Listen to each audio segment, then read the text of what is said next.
Assalamualaikum warahmatullahi wabarakatuh. Perkenalkan, nama saya Niken Septiani, NIM 205231051 dari kelas Perbankan Syariah 5G.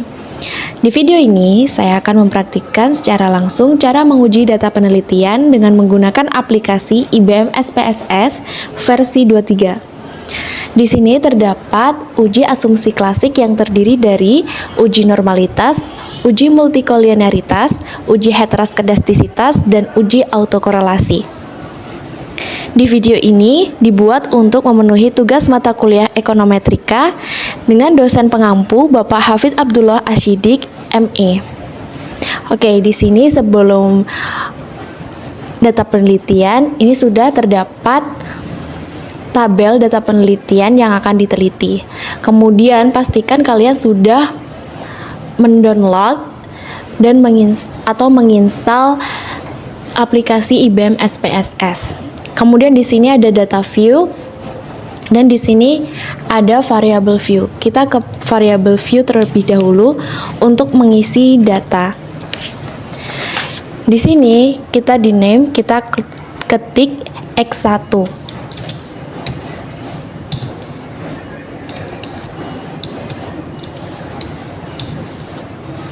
Kemudian kita enter dan di desimal ini kita pilih 0 dan di label ini kita kembali ke Excel.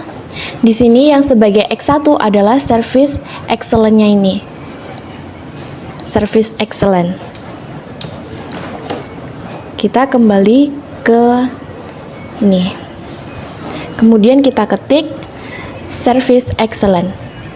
Di measure kita pilih scale. Kemudian di X2 kita ketik X2, kemudian di enter kembali dan di desimal ini kita pilih 0. Labelnya adalah brain image.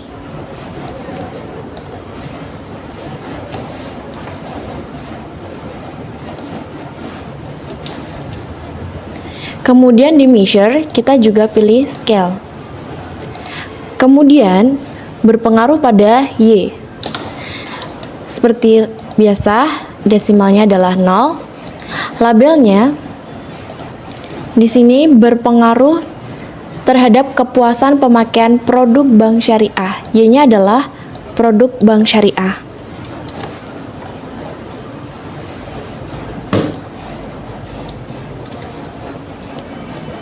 Measure-nya adalah scale. Oke, jika semuanya sudah, kita kembali ke data view.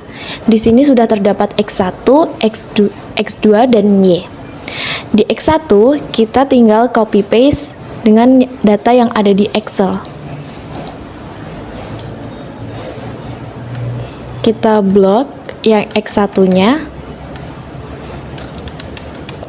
Kemudian kita copy dan dimasukkan ke X1. Dan begitu pun seterusnya.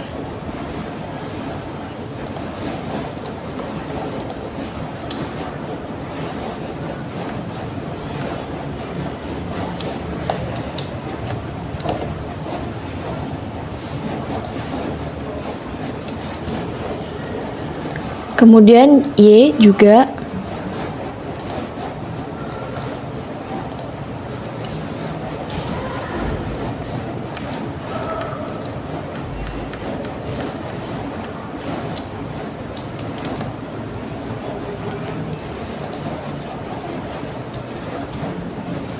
Nah, jika semuanya sudah terisi, kita akan menganalize.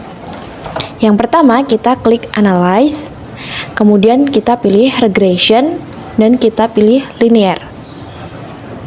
Di sini, yang menjadi dependent adalah produk bank syariahnya, atau Y. Kemudian, service excellent dan brand image ini masuk ke independent. Setelah semuanya, kita menuju ke statistik. Di sini kita akan centang estimates, model fit, descriptives, collinearity diagnostic, dan juga Durbin-Watson. Kemudian kita klik continue. Kemudian kita pilih menu plot. Di sini Yang menjadi Y adalah S-resid. S-residnya kita pilih untuk ke Y, dan juga Z-pred-nya kita pilih ke menu X. Seperti ini, kemudian kita klik histogram dan juga normal probability plot. Kemudian kita klik continue. Kemudian kita pilih menu save. Di sini kita akan mencentang unstandardized di residuals. Kemudian kita klik continue. Kemudian kita klik OK. Dan di sini nanti akan muncul outputnya. Di sini saya sudah membuat datanya, interpretasinya seperti ini. Ini saya akan bagi dua.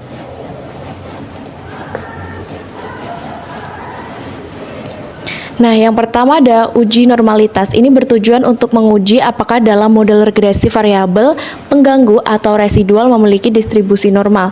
Di sini ada histogram. Histogramnya seperti ini, bisa kita scroll ke bawah. Ini ada histogram dengan dependent variable produk bank syariah. Seperti ini histogramnya menggunung. Jadi, interpretasinya adalah hasil dalam uji normalitas histogram menghasilkan bentuk kurva menggunung, maka dapat dikatakan bahwa pola terdistribusi normal. Seperti ini. Yang kedua ada p-plot. Di p-plot ada di bawah histogram. Dependent variable produk bank syariah. Seperti ini. Interpretasinya, hasil dalam uji normalitas p-plot menghasilkan garis diagonal, maka dapat dikatakan bahwa pola diagonal terdistribusi normal juga. Kemudian, yang ketiga ada one sample Kolmogorov-Smirnov test. Di sini kita kembali ke data tabulasi. Nah, setelah tadi hasil output ini akan muncul res 1 ya, teman-teman. Kemudian data tabulasi kita klik analyze. Kemudian kita pilih non-parametric test. Kemudian kita pilih legacy dialogs. Dan kemudian kita klik one sample case type as. Di sini kita akan memasukkan unstandardized residual seperti ini. Kemudian kita klik OK. Nah, di sini sudah ada n-part testnya, one sample Kolmogorov-Smirnov test. Jadi ini kita tinggal memasukkan datanya.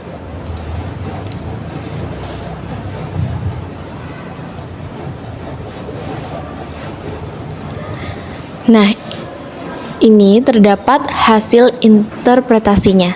Jika nilai asimsik ini adalah ini 0,200, ini lebih besar dari 0,05, maka dapat disimpulkan bahwa residual menyebar normal, begitupun sebaliknya. Nah, dari hasil uji normalitas metode Kolmogorov-Smirnov didapatkan hasil sebesar 0,200 yang artinya ini adalah terdistribusi normal. Kemudian kita masuk ke uji multikolinearitas. Ini bertujuan untuk menguji apakah model regresi ditemukan adanya korelasi antar variabel bebas atau independen. Nah, ini terdapat koefisien, bisa dilihat di output sini di atas koefisien. Nah, ini ada syarat. Yang pertama, jika nilai toleransi ini lebih besar dari 0,10, artinya tidak terjadi multikolinearitas. Nilai toleransi. Syarat yang kedua, jika VIF lebih kecil dari 10,00, artinya tidak terjadi multikolinearitas. Seperti ini. Dan hasil interpretasinya, hasil uji multikolinearitas untuk nilai toleransi ini sebesar 0,985. ini artinya lebih besar dari 0,10. Dan kemudian nilai VIF ini sebesar 1,015, yang artinya ini lebih kecil dari 10,00. Dan didapatkan bahwa keduanya ini menunjukkan tidak terjadinya multikoliniaritas. Kemudian kita masuk ke uji heteroskedastisitas. Ini bertujuan untuk menguji apakah dalam model regresi terjadi ketidaksamaan varians dari residual satu pengamatan ke pengamatan yang lain. Di sini ada scatter plot. Dan di sini kita akan kembali ke data tabulasi. Kemudian kita pilih klik transform, menu transform, kemudian compute variable. Nah, di sini di target variable kita ketik res underscore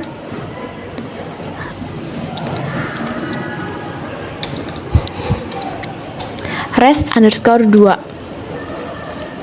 Kemudian di function group ini kita klik all. Kemudian di bawahnya kita klik ABS. Nah, di sini kita masukkan unstandardized ini. Nah, di sebelah ABS ini kita ketik lagi underscore res. Jadi di numeric expression ini tertulis ABS underscore res buka kurung res underscore 1 tutup kurung. Kemudian kita klik OK. Nah, di sini akan muncul output lagi. Oke, saya bagi dua. Ciring. Nih, kita akan mencari scatter plot.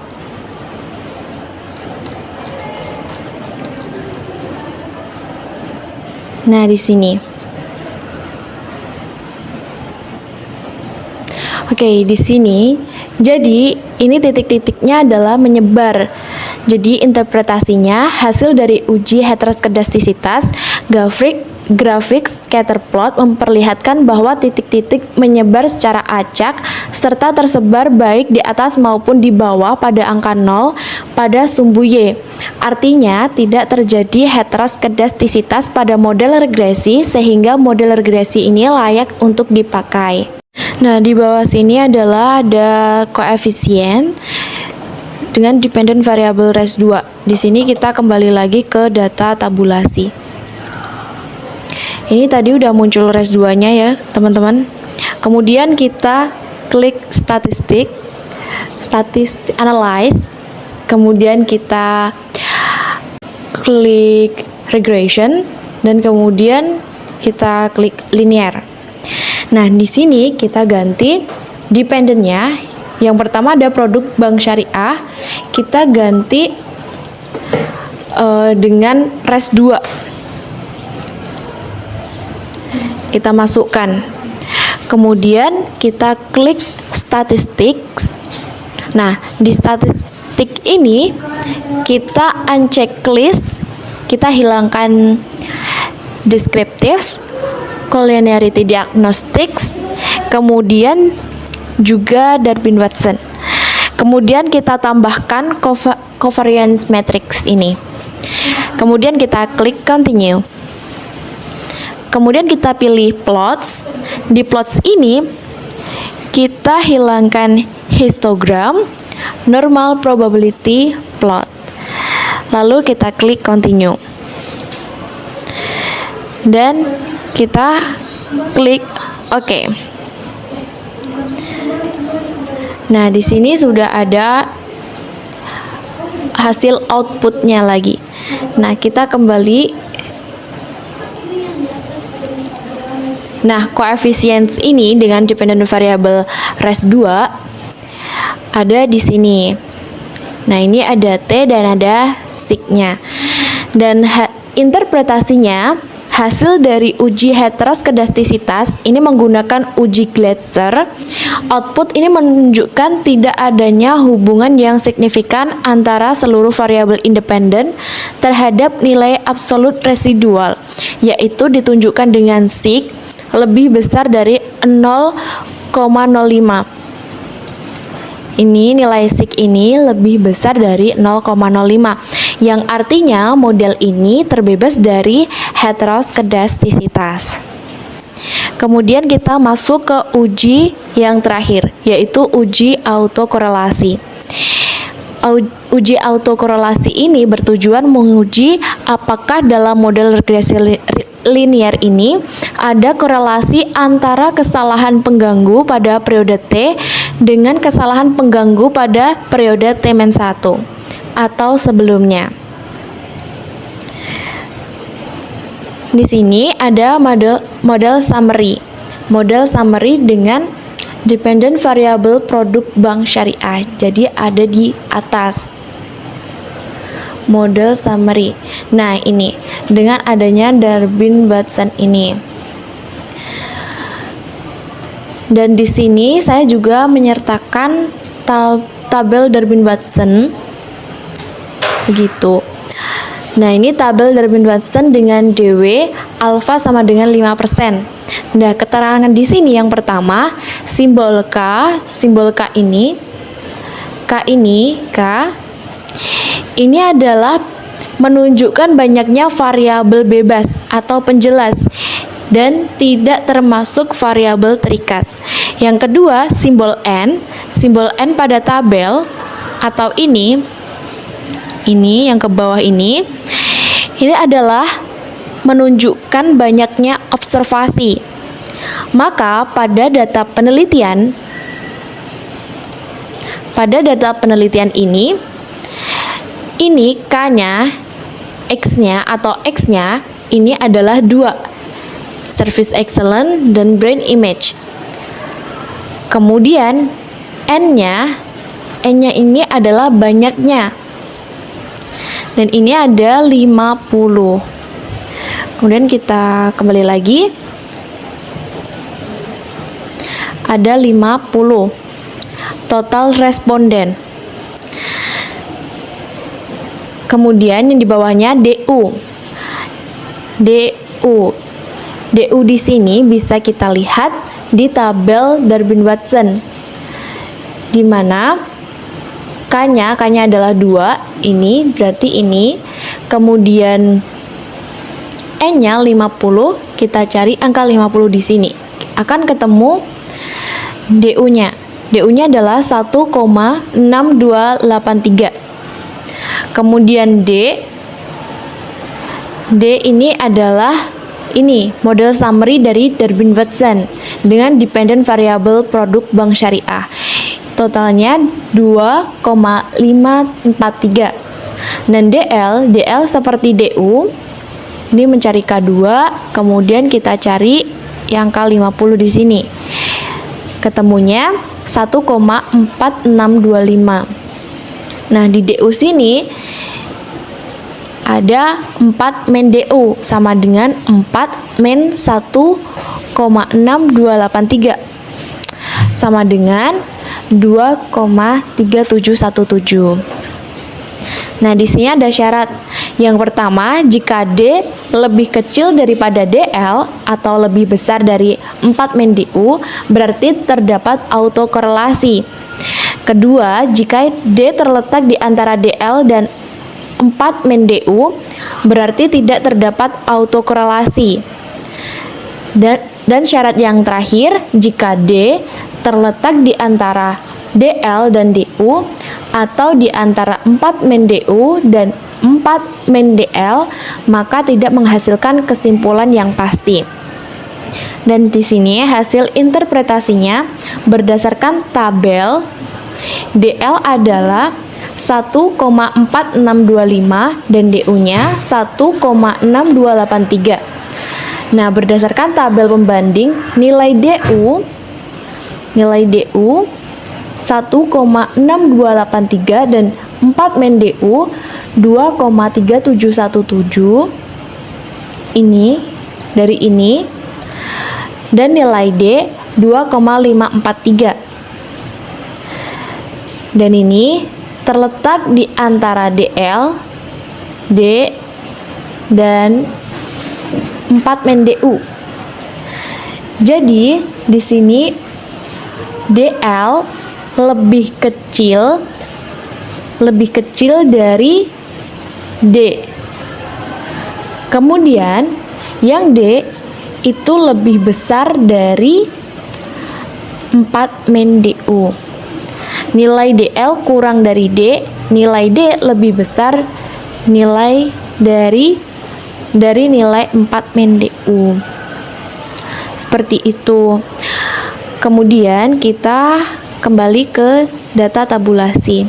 Di sini sudah ada res 1, res 2, dan res 3. Ini udah selesai. Kemudian jika kalian ingin save, tinggal kemudian kita klik save saja. Di sini save, kita beri nama data tabulasi,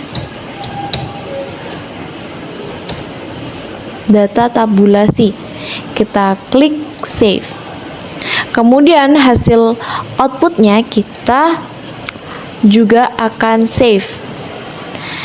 Klik ini dan kita hapus data output.